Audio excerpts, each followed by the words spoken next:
You think you own your money. You don't. Not anymore. In 2026, central banks are rolling out something they call CBDCs, Central Bank Digital Currencies. Sounds modern, sounds efficient, sounds harmless. It is not. A CBDC is not cash. It is not Bitcoin. It is not even the broken banking system we already hate. It is programmable money. Money that expires, money that watches, money that judges. Today, I am going to show you exactly how they will use it to track every coffee you buy, every mile you drive, every friend you help, and more importantly, I am going to show you the door they do not want you to find. My name is Leah Monroe, and I do not ask for permission. Let me start with the bait. Governments love to sell CBDCs as convenience. No more wallets, no more coins, no more waiting 3 days for a bank transfer. Just tap your phone. Instant. Clean. Free. But here is the part they whisper in white papers and bury under 50 pages of bureaucratic sedation. CBDCs are programmable.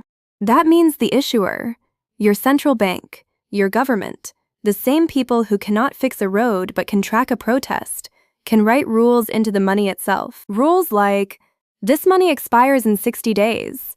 Spend it or lose it. Rules like, this money can only be spent on approved groceries. Rules like, this money cannot be transferred to anyone flagged by the algorithm. And the algorithm is always watching. You think I am exaggerating? I am not. China piloted the digital yuan with expiry dates. Brazil's Drex project included traceability hooks so deep they could see the serial number of the bread you bought. The European digital euro, they are calling it hold limits and transparency features. I call it a leash. Now, the switch. The moment where convenience becomes compliance. Right now, if you buy coffee with cash, that transaction is private. The barista knows. You know. The government knows nothing. If you use a debit card, your bank knows. Maybe a data broker buys the pattern, but there is still friction, still gaps, still air. With a CBDC, there are no gaps. Every transaction is a data point. Every data point is a score, and every score is a leash. Let me paint you a picture. You wake up, you buy a $4 oat latte with your CBDC app. The state knows you bought it at 7:14 a.m. at a location 3 blocks from your registered address. It knows the cafe's tax ID, the calorie estimate of your drink, and the fact that you paid more for oat milk than dairy. You take an Uber. The CBDC wallet records the route, the time, the destination. If the destination is flagged, a protest, a church, a VPN seller, a crypto meetup, the system makes a note. You send $20 to a friend who is struggling. The algorithm flags it. Why are you sending money to someone with a low social credit score? Why are you helping them? What are you both planning? This is not science fiction. This is the architecture of control. Programmable money means programmable behavior, and programmable behavior is not freedom. It is a cage with a touchscreen.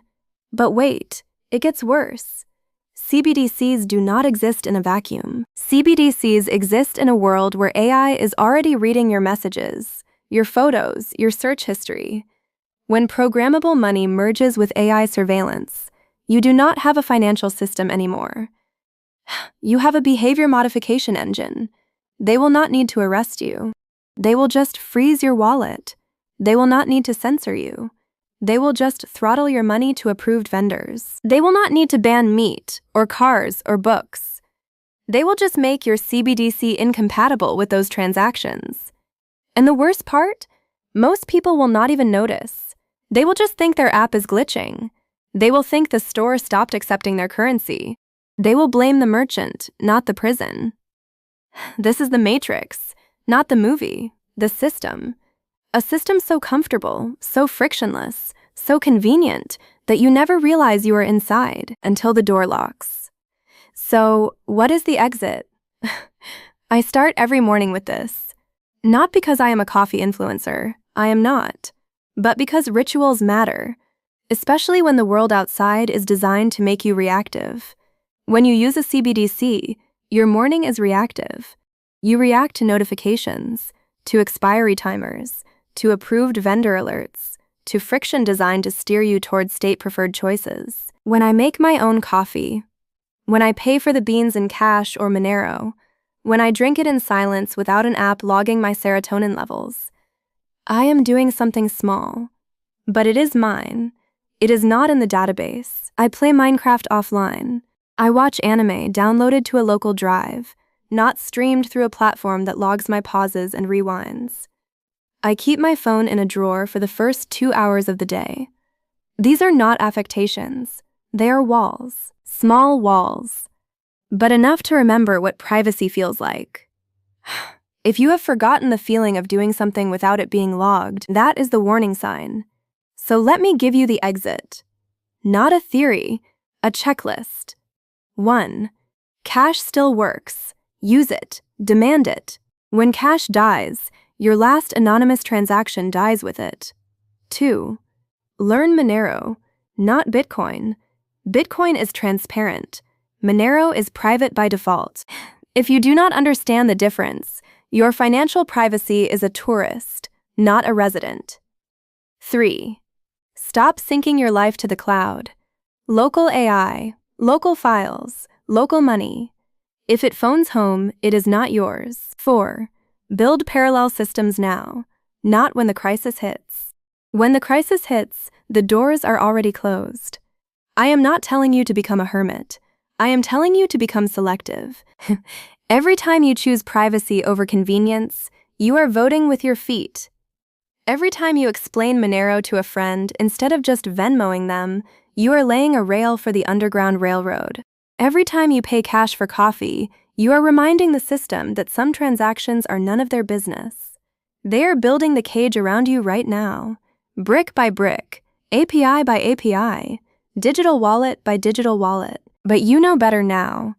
This is Leah Monroe. I do not use CBDCs. I do not ask permission. And I do not forget what freedom tastes like. See you outside the matrix, and they are calling it progress.